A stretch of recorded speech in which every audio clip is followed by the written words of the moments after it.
المكتب التعاوني للدعوة والإرشاد وتوعية الجاليات بمحافظة بدر।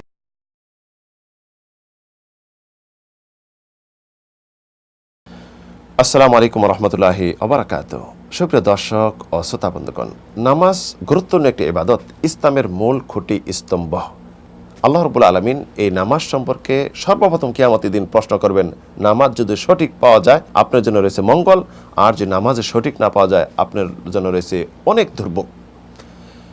এই নামাজ অবশ্যই আদায় করতে হবে রাসূলুল্লাহ যেভাবে আদায় করেছেন, যেমন ইরশাদ করেছেন, সল্লু কামা রাআইতুমুনি উসাল্লি, তোমরা সালাত আদায় করো যেভাবে আমাকে সালাত আদায় করতে দেখেছো। কিন্তু দেখা যায় নামাজের শুরুতেই আমরা অধিকাংশ একটি ভুল করে থাকি, হাত ওঠানোর বিষয়। নামাজ দাঁড়াবো তখন দেখা যায় অনেকে তাকবীর যখন দেই, যাকে বলে তাকবীরে তাহরিমা, যেই তাকবীর দিলে দুনিয়ার সব কিছু হারাম হয়ে গেল, তো এই তাকবীর দেওয়ার সময় আমরা যখন হাত উঠাই দেখা যায় কেউ কেউ আমরা কান স্পর্শ করি, আবার কেউ কেউ আছে এভাবে আল্লাহ আকবর বলে, আবার দেখা যায় কেউ কেউ খুব স্পিডে আল্লাহ আকবর, এভাবে আমরা নামাজের নিয়ত করে বা নামাজে প্রবেশ করে থাকি। মূলত এটি মারাত্মক একটি ভুল। রাসূল সাল্লাল্লাহু আলাইহি ওয়াসাল্লাম কি এভাবে হাত উঠাইছেন? আদৌ নয়। আসুন আমরা জেনে নেই রাসূল সাল্লাল্লাহু কিভাবে হাত উঠিয়েছেন নামাজ যখন তিনি শুরু করতেন। আব্দুল্লাহ ইবনে ওমর হাদিস, যে হাদিসটি ইমাম বুখারী রাহিমাহুল্লাহ 736 নম্বরে উল্লেখ করেছেন, ইমাম মুসলিম রাহিমাহুল্লাহ তিনি 390 নম্বরে উল্লেখ করেছেন।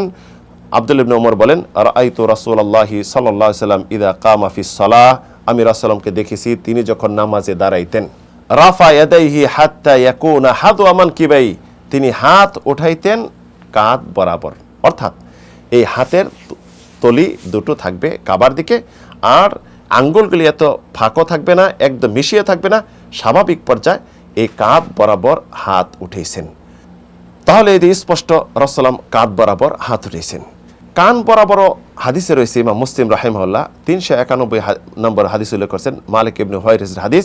মালিক ইবনে হুয়াইরিস বলেন, রাসূল সাল্লাল্লাহু আলাইহি সাল্লাম যখন নামাজে দাঁড়াইতেন, রাফা ইয়াদাইহি হাদওয়া উযনাই, তিনি হাত উঠাইতেন কান বরাবর, অর্থাৎ কানের এই যে লতি বরাবর।